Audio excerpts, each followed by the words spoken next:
Le Premier ministre Daniel Kablan-Duncan a reçu en audience le nouvel ambassadeur de l'Union européenne en Côte d'Ivoire, Jean-François Valette. Les échanges ont porté sur les relations entre l'Union européenne et la Côte d'Ivoire.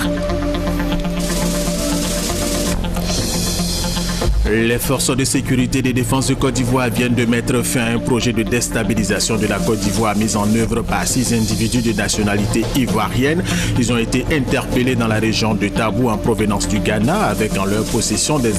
Mesdames et messieurs, bienvenue et merci de suivre les informations sur RTI 1. Commençons ce journal par ce télégramme officiel du président de la République au président français relatif à l'attaque terroriste contre l'hebdomadaire satirique Charlie Hebdo. Voici le contenu du télégramme. Monsieur le Président, c'est avec une profonde consternation et une réelle affliction que j'ai appris l'horrible attentat injustifié contre le siège du journal Charlie Hebdo, occasionnant d'importantes pertes en vie humaine et de nombreux blessés. En cette douloureuse circonstance, le peuple et le gouvernement ivoirien se joignent à moi pour condamner avec la plus grande fermeté cet acte odieux et adressé à votre Excellence et aux familles pleurées nos sincères condoléances ainsi qu'aux neveux de prompt rétablissement aux blessés. Et ces condoléances s'étendent à l'ensemble de la presse, garante de la liberté et d'expression. Tout en témoignant au peuple français la profonde compassion de la Côte d'Ivoire, je vous prie de croire, Monsieur le Président, en l'expression de ma haute considération, Alassane Ouattara, président de la République de Côte d'Ivoire. Deuxième grand titre de cette édition, les forces de sécurité et de défense de Côte d'Ivoire viennent de mettre fin à un projet de déstabilisation de la Côte d'Ivoire mis en œuvre par 6 individus de nationalité ivoirienne. Ils ont été interpellés dans la région de Tabou en provenance du Ghana avec en leur possession des explosifs. Ils projetaient des attaques ciblées. Abou Sanogo. Beaucoup de filets des forces de sécurité et de défense qui viennent de déjouer un plan de déstabilisation d'individus impliqués dans des attaques en Côte d'Ivoire. Ils ont à leur actif l'attaque des positions des forces de sécurité et de défense à l'ouest, du commissariat du 17e arrondissement de Yopougon-Niangon, du commissariat de Dabou et de la ville de Dabou. Ces 6 individus projetaient des attaques de la Côte d'Ivoire à l'aide de puissants explosifs, en plus de mèches de détonation, de détonateurs, d'ensembles treillis et de divers documents. La vigilance accrue des forces de l'ordre a permis de faire échec à ces tentatives dans la nuit du dimanche 4 au lundi 5 janvier à Boubeli, un village de la région de Tabou. La bande composée d'anciens militaires de la garde de l'ex-président a regagné la Côte d'Ivoire depuis le Ghana par pirogue, véhicule et à pied. Le chef de groupe, Zaourou Théophile, surnommé Commando Benguiste, est le mobilisateur des ressources servant pour les attaques. C'est moi qu'on appelle le Commando Benguiste. Il n'y en a pas 2, il n'y en a pas 3. Et après les événements, j'ai décidé de m'engager à 100% dans la lutte armée. Il y a eu plusieurs attaques et que j'ai financé personnellement.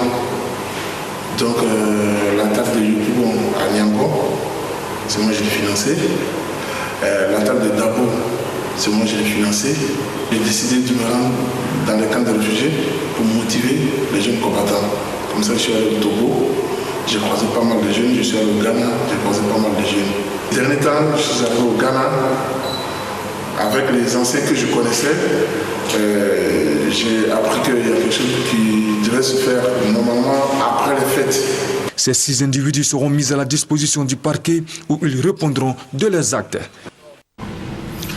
Un conseil des ministres s'est tenu au palais présidentiel en présence du président de la République Alassane Ouattara. Au cours de ce conseil, plusieurs sujets relatifs au développement du pays ont été abordés et le chef de l'État a aussi réaffirmé son soutien à l'équipe gouvernementale jusqu'à la prochaine élection présidentielle. Viviane Aïmer.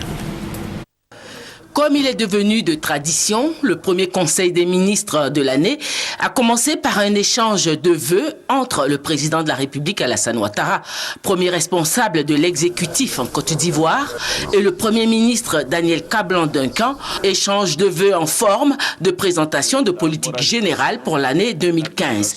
Le gouvernement s'engage à poursuivre la dynamique de progrès amorcée sous la direction du chef de l'État, le président Alassane Ouattara, dans les domaines de la paix, de la croissance économique, du développement des infrastructures socio-économiques sur l'ensemble du territoire national, l'amélioration du cadre de vie et du social en général. Je formule donc et ardemment à votre endroit des vœux de santé et de bonheur afin que vous puissiez poursuivre avec détermination, persévérance et succès votre œuvre gigantesque de réconciliation nationale et de reconstruction de notre beau pays, fortement affaibli par une décennie de graves crises. Votre grande ambition de faire de la Côte d'Ivoire un pays émergent à l'horizon 2020 se réalise chaque jour davantage, progressivement et de manière irréversible, aussi bien dans nos grandes villes que dans nos campagnes, entraînant une adhésion de plus en plus nombreuse de nos populations. Excellence, Monsieur le Président de la République, c'est donc dans cette dynamique de l'accomplissement et de réalisation effective de vos engagements pris que votre gouvernement entend placer sous votre haute autorité l'année 2015. Emploi des jeunes, indemnisation des victimes de la crise post-électorale en point de mire de l'action gouvernementale au cours de l'année 2015. Le président de la République a félicité le gouvernement pour le travail déjà réalisé. Il a fait savoir qu'il poursuivra son œuvre de construction avec la même équipe gouvernementale jusqu'aux prochaines élections.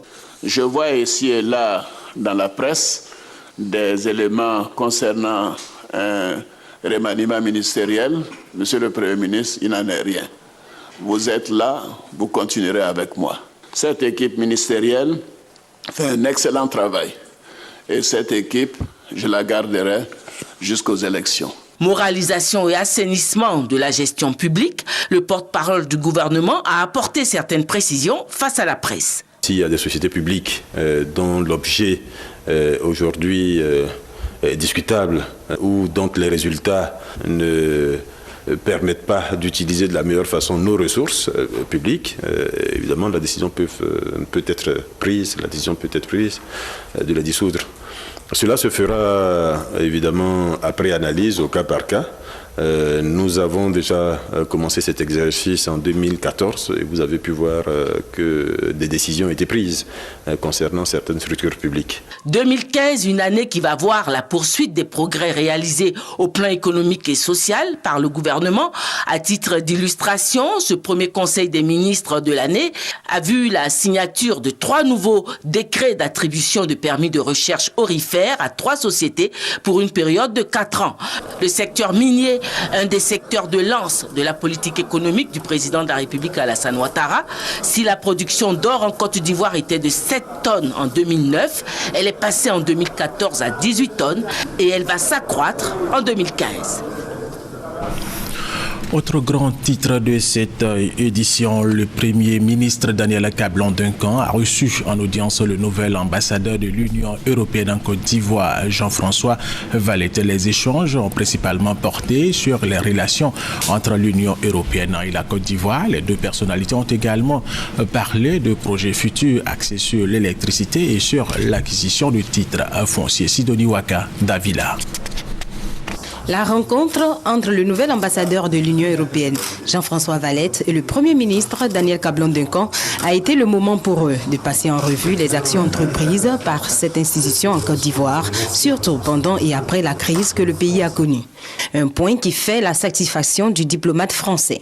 Pour la Côte d'Ivoire, nous sommes particulièrement satisfaits de voir que l'action de l'Union européenne a été décisive. Nous continuerons à dépenser environ 60 millions d'euros par an au cours des 5 prochaines années dans des domaines importants, à l'administration de l'État, à la restauration de la présence de l'État dans ces divers domaines. Je pense notamment à l'ordre public. Je pense notamment au ministère de l'Intérieur, je pense bien sûr aussi à la sécurité civile, je pense à tout ce qui est justice. Malgré ces acquis, l'UE n'est pas près de s'arrêter en si bon chemin. De grands projets sont annoncés pour bientôt. L'Union européenne compte investir dans le secteur de l'électricité avec un portefeuille de près de 140 millions d'euros. Elle entend également aider à l'acquisition de titres fonciers par les populations pour leur bien-être. Le Premier ministre, pour sa part, a salué les actions de cette institution en Côte d'Ivoire et l'a encouragé à continuer avec plus de détermination. Jean-François Valette, le chef de la délégation de l'Union européenne en Côte d'Ivoire, a été aussi reçu par le ministre d'État Albert Mabrich Touaquesson. Au menu des échanges, les questions économiques, sociales et politiques. Serge Kolia, Jean-Jacques Kwameala. Jean-François Valette, ambassadeur, chef de délégation de l'Union européenne en Côte d'Ivoire, est venu traduire au ministre d'État, ministre du Plan et du Développement, le docteur Albert Touaquesson Mabrich, tout le soutien et l'engagement de l'organisation à la Côte d'Ivoire. Dans les secteurs de l'économie, du social et de la politique, l'Union européenne a-t-il indiqué se tient aux côtés de la Côte d'Ivoire en 2015. Notre coopération sur la Côte d'Ivoire, toutes choses comprises, tourne autour de 75 millions d'euros par an. Donc c'est une coopération très importante. Nous allons essayer de la maintenir à un niveau très important, de telle sorte que nous puissions conforter ce qui existe. Le chef de la délégation de l'Union européenne en Côte d'Ivoire a également été reçu par le ministre de la Justice, Mamadou Nyenema Coulibaly. Les deux personnalités ont discuté des avancées notables dans le domaine de la justice et des perspectives. Très bientôt, nous allons poser la première pierre du tribunal de San Pedro, de la maison d'arrêt de San Pedro. Nous avons également construit des maisons d'arrêt dans 2 villes de Côte d'Ivoire. Nous avons participé à la formation des magistrats. C'est en somme près de 45 milliards de francs CFA qui ont été injectés dans le secteur de la justice par l'Union européenne. Le ministre Mamadou Nyenema Coulibaly a encouragé l'institution à plus d'efforts pour aider la Côte d'Ivoire à mieux préserver les droits des citoyens. Jean-François Valette, le chef de la délégation de l'Union européenne en Côte d'Ivoire, a été aussi reçu par le ministre de la Justice. La 4e édition du Tchologo Festival a pris fin. Les activités ont eu lieu à Kong, à Ouangolo-Dougou et à Ferkessé-Dougou. Le président de l'Assemblée nationale, Guillaume Soro, initiateur de ce festival, dresse le bilan de cette 4e édition qu'il juge satisfaisant. Des concerts, des échanges avec les populations, inauguration et pose de premières pierres d'infrastructures socio-économiques de base, rencontres politiques. Voilà quelques grandes lignes de ce qui a constitué la 4e édition du Tchologo Festival. Une volonté du patron du Parlement ivoirien qui vise à créer l'union et la fraternité entre les peuples vivant dans cette partie du pays. Il était important de montrer que c'était au cadre de porter cet espoir-là auprès des populations. C'est pourquoi j'ai considéré qu'il était très important que nous revenions chaque année avec les populations pour faire la fête et surtout nous imprégner des préoccupations de ces populations. L'édition 2014 aura drainé beaucoup de monde dans la région du Tchologo. Pour les éditions à venir du Tchologo Festival, Guillaume Soro entend apporter des innovations attrayantes pour garantir la notoriété du festival.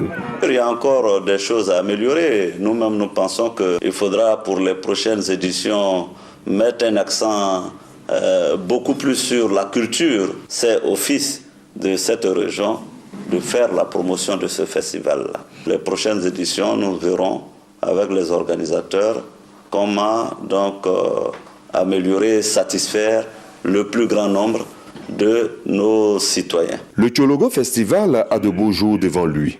Certainement qu'il continuera d'illuminer toute la région du Tchologo. Un reportage de Kader Sogodogo de RTJ Bouaké dans le cadre du programme d'excellence initié dans le secteur du pétrole en Côte d'Ivoire. Le ministre du pétrole et de l'énergie a reçu le mardi dernier à l'immeuble Siam au Plateau plusieurs étudiants ivoiriens en formation aux États-Unis d'Amérique dans le domaine du pétrole. Ce sont 54 étudiants des promotions 2013-2014 qui ont bénéficié d'une bourse d'études de 5 ans de l'État de Côte d'Ivoire pour une formation dans le secteur du pétrole aux États-Unis. De passage en Côte d'Ivoire, à l'occasion des fêtes de fin d'année, ces étudiants ont été reçus par le ministre du Pétrole et de l'Énergie, Adama Toungara. J'ai reçu 29 de nos étudiants qui font des études de pétrole aux États-Unis d'Amérique. Nous sommes agréablement surpris par les résultats. Nous leur demandons simplement de continuer à être d'excellents étudiants et qu'ils nous reviennent le plus vite possible parce que le pays a besoin d'eux. Je suis partie en janvier dernier et j'ai suivi pendant un semestre des cours de langue et ensuite j'ai commencé le programme dans la filière du pétrole. Et à l'occasion des congés de Noël, j'ai bénéficié d'un séjour. J'ai bénéficié d'un séjour afin de revoir ma famille et les amis pendant quelques semaines.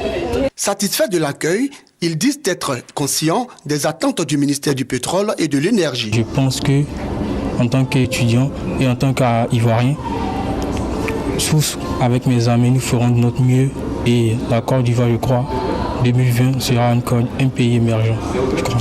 Cette année, ce sont environ 40 étudiants qui bénéficieront de nouvelles bourses pour des études dans plusieurs pays étrangers. Le programme d'appui stratégique à la recherche scientifique en Côte d'Ivoire vient de lancer la 2e édition du concours du meilleur jeune inventeur de Côte d'Ivoire. Il s'agit pour cette structure scientifique d'inciter les jeunes à s'intéresser à l'invention et à l'innovation. Connu par Gassoro. La trentaine révolue, Yves, jeune inventeur, tient entre les mains sa fierté. La canne à semer destinée au monde paysan.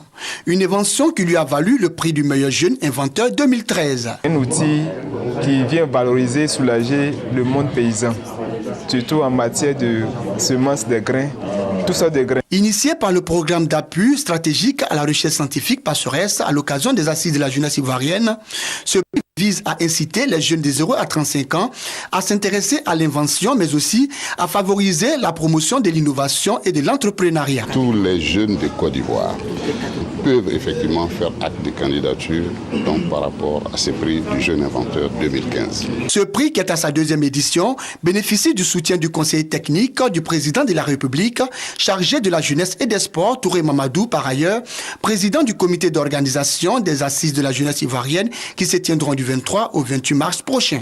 Il faut savoir que ce concours s'inscrit dans le cadre de l'organisation périodique des assises de la jeunesse ivoirienne. Le PASSERES, qui est l'un des partenaires du comité d'organisation, a bien voulu, comme en 2013, lancer le prix du jeune inventeur qui, pour nous, permet d'inscrire l'excellence au cœur donc, de nos actions. Occasion donc pour Touré Mamadou et pour les responsables du programme d'appui stratégique à la recherche scientifique d'exhorter toute la jeunesse ivoirienne à prendre à bras le corps la question de l'innovation et de l'invention. Et cette information, un incendie provoqué par un court-circuit électrique s'est propagé à 4 habitations dans le quartier Niangono, ancien terminus 44 dans la commune de Yopougon. Et c'était hier. Les flammes ont tout dévasté, documents administratifs, vêtements et mobilier, mais il n'y a eu aucune perte en vie humaine. Autre sujet, l'Association ivoirienne pour les Nations Unies, structure chargée de promouvoir les actions menées par les Nations Unies en faveur de populations vivant en Côte d'Ivoire et dans le monde, a été présentée mardi à la presse. Connu par Gassoro. ONU, Organisation des Nations Unies. Elle a en charge le maintien de la paix dans le monde. L'ONU, au-delà du maintien de la paix, mène des actions en faveur du développement durable et de l'amélioration des conditions de vie des populations. Des actions que décide d'accompagner l'Association ivoirienne des Nations Unies, AINU. Une conférence de presse est donc initiée par les responsables de cette structure en vue de la présenter à la presse. Vu les actions posées par les Nations Unies en Côte d'Ivoire, il était question et le moment favorable pour nous, Ivoiriens, d'installer cette association en Côte d'Ivoire.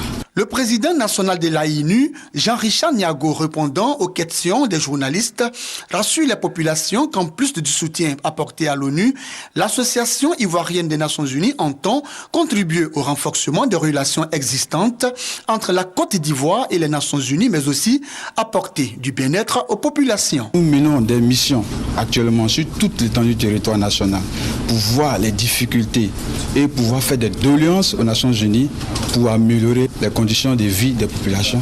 L'Association ivoirienne des Nations Unies, selon son président national, procédera après la présentation de la structure à la presse au lancement officiel de ses activités le 5 février prochain. Une étude vient d'être menée pour identifier les zones insalubres dans le district d'Abidjan. Le ministère de l'Environnement, de la Salubrité urbaine et du Développement durable longtemps intervenu dans ces endroits pour les débarrasser de leurs ordures et préserver la santé des populations. Éric Goré. En vue d'assainir le cadre de vie des populations, le gouvernement ivoirien déploie de grands moyens. Un atelier se tient pour réfléchir sur les stratégies qui seront mises en œuvre pour l'amélioration des conditions de vie des habitants des zones insalubres du district d'Abidjan. La séance de restitution de l'étude sur la cartographie a lieu. Elle permettra aux maires de réserver un meilleur cadre de vie à leur population. Pour le représentant du ministre de la Salubrité urbaine et du Développement durable, la salubrité est un maillon essentiel pour le bien-être de tous. Le district d'Abidjan vit une situation particulière, car c'est la localité qui, aujourd'hui, abrite plus du quart de la population ivoirienne. La forte démographie et l'urbanisation galopante constatée dans cette ville n'est pas sans conséquence sur l'environnement humain. La santé est un droit pour les populations, selon la représentante du ministère de la Santé et de la lutte contre le sida. Il est important que nous, au ministère de la Santé, nous puissions améliorer la santé des populations à travers l'amélioration de l'environnement. En ayant ces zones à risque, ça nous permet de définir là où nous devons mener des actions plus spécifiques en matière de prévention et en matière de traitement. Le déguerpissement des installations anarchiques sur le domaine public, le curage des caniveaux d'eau de ruissellement, le nettoyage des voies et leur emprise sont entre autres des actions posées par le ministère de la Salubrité et du Développement durable. D'autres actions sont prévues en faveur des populations. La coopérative des planteurs de palmiers à huile du Nzinkomwe a lancé sa campagne de commercialisation 2014-2015. Mais avant, elle a fait le bilan de la campagne écoulée. Thérèse Tapeyoboué. Environ 1400 tonnes de graines de palme ont été commercialisées au cours de la campagne 2014-2015 par la coopérative des planteurs de palmiers à huile du Nzinkomwe Kopenko. Un bilan positif selon le président du conseil d'administration de cette coopérative qui entend créer 2000 nouveaux hectares de plantations pour la campagne qui s'ouvre. Au cours de cette rencontre, Touré Gwessé, chef de projet à la Palme-Si, a rassuré les membres de la Kopenko de l'engagement de sa société à soutenir les producteurs. Il a fait don d'un lot de matériel agricole aux planteurs. Le secrétaire général de la préfecture de Bongouanou a exhorté les planteurs de palmiers à huile à demeurer unis et solidaires. Créée en 2006, la Kopenko compte 1820 sociétaires repartis sur les régions du Moronou, du Nzi, du Ifu et de Lamé. Le régime des graines de palme s'achète à 44 francs le kilo depuis le mois de décembre 2014. Comment aider la jeunesse d'Odjéné à se prendre en charge? La question était au centre d'un atelier de réflexion initié par une organisation non gouvernementale. Restons avec Thérèse Tapeyoboué pour plus de détails. Aider la jeunesse d'Odjéné à se prendre en charge. 3 jours de réflexion ont suffi pour instruire cette jeunesse sur les mécanismes de l'auto-emploi, le civisme et la bonne citoyenneté. Des journées de réflexion au cours desquelles plusieurs résolutions ont été prises. En bonne place, la formation, les thèmes de projets et le financement de micro-projets. Selon Bamba Bourlaï, président de l'ONG DVSC Triple Action, initiatrice de ces journées, il faut impliquer résolument les jeunes à la culture de la paix et à l'esprit créatif. Quant au député de la commune d'Odiéné, il s'est dit disposé à apporter son soutien en termes d'encadrement et de recherche de financement à la jeunesse d'Odiéné. Nous avons à Odiéné des jeunes responsables, des jeunes soucieux de leur bien-être, d'être plus consciencieux, de savoir que quand on est jeune, c'est en ce moment qu'on doit se réaliser et permet de se prendre en charge. Créée en 2002, l'ONG DVS Triple Action œuvre pour la promotion des droits de l'homme et de la santé en Côte d'Ivoire. Le calvaire des populations du département de Samatigila dans la région du Folan, au nord-ouest de la Côte d'Ivoire, prendra fin dans quelques jours. Ils pourront désormais se déplacer aisément avec la construction de ponts et la réhabilitation des routes dans cette localité. Et c'est un don du président de la République, Alassane Ouattara, nous dit Kwasi Mamadou. Voici ce qui servait de pont reliant les villes d'Odiéné et de Samatigila, surtout en saison pluvieuse. Un pont flottant réalisé par l'équipe municipale dirigée par Lassina Diaby. Un ouvrage précaire pour juste permettre aux populations de circuler librement, d'évacuer leurs productions agricoles, mais aussi les cas graves de maladies vers le centre hospitalier régional d'Odiéné. Bien avant ce pont, ce sont des pirogues qui servaient de moyen de traverser. Un véritable calvaire pour la population de ce chef-lieu du département, zone à forte production d'anacarde et de coton. Dans quelques jours, les populations seront soulagées grâce au président de la République qui a permis la construction d'un pont. Un engagement pris lors de son passage dans ce département situé au nord-ouest de la Côte d'Ivoire. Suite à la réalisation de cet ouvrage, la population compte témoigner leur reconnaissance au chef de l'État, Alassane Ouattara. Ce sera au cours d'une journée d'hommage le samedi 10 janvier prochain. Une célébration qui sera marquée par l'inauguration de ce pont. En plus du pont, les populations du département de Samatigila souhaitent le bitumage de l'axe Odiéné-Samatigila, long d'environ 45 km. Et c'est la fin de cette édition. Merci de l'avoir suivi. Restez avec nous sur RTI1.